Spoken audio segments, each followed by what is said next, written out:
എങ്ങനെയാണ് ഈ കിക്ക് ബോക്സിങ്ങിലോട്ട് എത്തുന്നത്? ഐ മീൻ എനിക്കിത് ചെയ്യാൻ പറ്റും എന്നൊക്കെ ഉള്ളൊരു തോട്ട് സ്റ്റാർട്ട് ചെയ്തത് ആ ഒരു ഇൻസിഡന്റ് എങ്ങനെയായിരുന്നു? ഒരു ഇൻസിഡന്റ് എന്ന് പറയുന്നത് ഞങ്ങളുടെ അവിടുത്തെ അമ്പലത്തിൽ ഉത്സവമായിരുന്നു. അപ്പോൾ ഓൾറെഡി ഞാൻ ഇച്ചിരി ഫ്രസ്ട്രേഷനിലൊക്കെ നിന്ന ടൈമായിരുന്നു. അപ്പോൾ ആ ടൈമിൽ ഒരു അടി നടന്നു. അപ്പോൾ ഞാനും അടിയിട്ടുണ്ടായിരുന്നു. അടി ഉണ്ടാക്കി. അതിൽ നിന്നാണ് തുടക്കം. ഒരു അടിയിൽ നിന്നാണ് എല്ലാം മൊത്തം തുടക്കം. അപ്പോൾ അടി ഉണ്ടാകുന്ന ടൈമിൽ എൻ്റെ കോച്ച് അവിടെ ഉണ്ടായിരുന്നു ഓൾറെഡി. പുള്ളി അന്ന് എൻ്റെ കോച്ചല്ല, പുള്ളി ഇപ്പോൾ അവിടെ ഉണ്ടായിരുന്നു. പുള്ളി ജസ്റ്റ് അന്ന് എൻ്റെ ഫൈറ്റ് മൊത്തം അവിടെ നടന്ന ഇടി മൊത്തം കണ്ടിട്ട് പിറ്റേ ദിവസം ഞാൻ ക്രിക്കറ്റ് കളിക്കാനായിട്ട് പോകുന്ന ടൈമിൽ അവിടെ വന്നിട്ട് വെച്ചു, നിനക്ക് നല്ല ഹൈറ്റില്ലേ,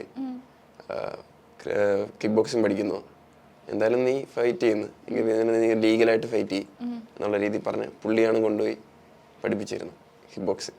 ഓക്കെ, ഇതുപോലെ ഒരു മൂവി ഇല്ലേ, ഒരു മാധവന്റെ ഒരു മൂവി ഇല്ലേ, ഇതുപോലത്തെ സെയിം ഒരു മൂവി കണ്ടിട്ടുണ്ടോ? മാധവന്റെ ഇല്ല, കണ്ടിട്ടുണ്ട്, ഞാൻ കണ്ടിട്ടുണ്ട്, പക്ഷേ പേര് ഓർമ്മയില്ല. ഇതുപോലെ ഏതെങ്കിലും മൂവി ഇൻസ്പയർഡ് ആയിട്ടുണ്ടോ?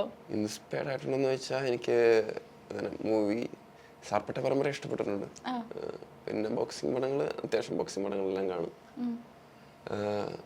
കൊച്ചിലെയൊക്കെ നമുക്ക് ആഗ്രഹമുണ്ട് ഈ സിനിമയൊക്കെ കാണുമ്പോൾ ബോക്സിംഗ് ഒക്കെ പഠിക്കണം.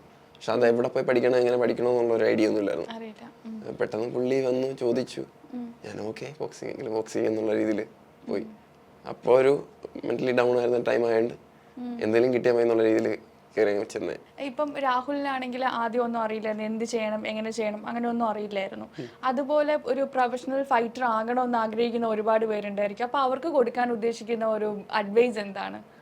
ഇപ്പോൾ പ്രൊഫഷണൽ ഫൈറ്റർ ആണെന്ന് പറഞ്ഞാൽ നിങ്ങൾക്ക് മാക്സിമം നിങ്ങളുടെ എനർജി ഫുള്ളി യൂസ് ചെയ്യുന്ന ഒരു ഗെയിമാണ്. നിങ്ങളുടെ ഇല്ലാത്ത എനർജി നിങ്ങൾക്ക് ആ ടൈമിൽ ഗെയിൻ ചെയ്യാൻ നിങ്ങളെ പുഷ് ചെയ്യുന്നൊരു ഗെയിമാണ്. അപ്പോൾ മാക്സിമം നിങ്ങൾ ഇപ്പോൾ ഒരു ഫൈറ്റർ ആവാൻ ആഗ്രഹിക്കുകയാണെങ്കിൽ ആദ്യം മൈൻഡ് സെറ്റ് കറക്റ്റ് ചെയ്യുക. ഇടി കിട്ടും, ഇത് കൊടുക്കുന്ന മാത്രമല്ല കിട്ടുകയും ചെയ്യും. അപ്പോൾ അതിന് വേണ്ടിയിട്ടുള്ള മൈൻഡ് സെറ്റ് റെഡിയാക്കുക. പിന്നെ രണ്ടാമതെന്ന് പറയുന്നത് ഡിസിപ്ലിനായിട്ട് ആ ഒരു ട്രെയിനിങ് പ്രോസസ്സിനെ കംപ്ലീറ്റ് ചെയ്യുക എന്നുള്ളത്. അങ്ങനെ റിയൽ ലൈഫിൽ ഇങ്ങനെ ഇടി കിട്ടിയിട്ടുണ്ടോ? കിട്ടിയിട്ടുണ്ട്, കൊടുത്തിട്ടുണ്ട്. ഓക്കെ, അങ്ങനെ സീരിയസ് ഇഞ്ചുറീസ് എന്തെങ്കിലും ഉണ്ടായിട്ടുണ്ടോ ഫൈറ്റിങ്ങിന് ഇടയ്ക്കൊക്കെ? ബോക്സിംഗില് എൻ്റെ ലെഗ് ഫ്രാക്ചർ ആയിട്ടുണ്ട്. ജസ്റ്റ് കിക്ക് ചെയ്യുന്നത് ലോക്കായി ജസ്റ്റ് ഒരു ക്രാക്ക് കണക്ക് വീണു.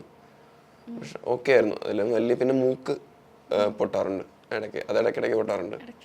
ചുണ്ടും ഇടയ്ക്കിടയ്ക്ക് മൂക്ക് പൊട്ടാറുണ്ടെന്നൊക്കെ. അത് ഈ ഗെയിമിന്റെ പാർട്ട്. അത് ഇപ്പൊ നിങ്ങൾ ഏത് ബോക്സറായാലും കിക്ക് ബോക്സറായാലും ചോദിച്ചാൽ പറയും ചുണ്ടും മൂക്കൊക്കെ പൊട്ടിയിട്ടുണ്ട്, മുഖത്തൊക്കെ പാട് വീഴാറുണ്ട്, കാലും കൈയൊക്കെ ചതയാറുണ്ട്. അത് ഈ ഗെയിമിന്റെ ഭാഗമാണ്.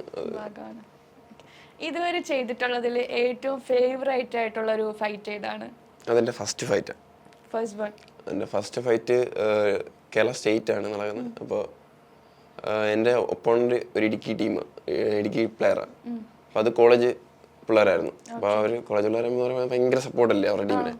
അപ്പോൾ അവരുടെ ടീം, ഞാൻ ഒപ്പോണന്റ് സൈഡിൽ ഇരിക്കുകയാണ്, അവരുടെ ടീമിൽ പ്ലെയർ അവിടെ വന്നു. അപ്പോൾ ആ ഒപ്പോണന്റ് ടീമിന്റെ പേര് ഭയങ്കരമായിട്ട് അവർ കിടന്ന് ഇടുക്കി ടീം ഫുൾ ഇങ്ങനെ വിളിച്ചുകൊണ്ടിരിക്കുകയാണ് പുള്ളിയുടെ പേര്. അപ്പം എൻ്റെ കോച്ചിൻ്റെ അടുത്ത് പറഞ്ഞു, ഇവരുടെ ശബ്ദം നീ ഇല്ലാതാക്കണമെന്ന് പറഞ്ഞു. അത് നീ എന്ത് ചെയ്യുന്നോ ഇല്ലയോ ഇവർ ഇനി മിണ്ടല്ലോ എന്ന് പറഞ്ഞു. അപ്പോൾ പുള്ളി കയറി വന്ന ടൈമിൽ തന്നെ ഞാനൊരു ഫ്രണ്ട് കിക്ക് ഇട്ട് കൊടുത്തു.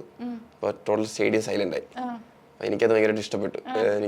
ഞാനൊരു കിക്ക് നമ്മൾ പറയത്തില്ല, ഒരു എക്സൈറ്റ്മെന്റ് മൂഡ് എന്നൊക്കെ പറയുന്നത്, അത് എനിക്ക് സൈലന്റ് ആയി. അപ്പോൾ അവർ താഴെ വീണിട്ട് പുള്ളി എൻകറേജ് ചെയ്യാൻ പിന്നെയും ഇവർ ബഹളം വെച്ചു.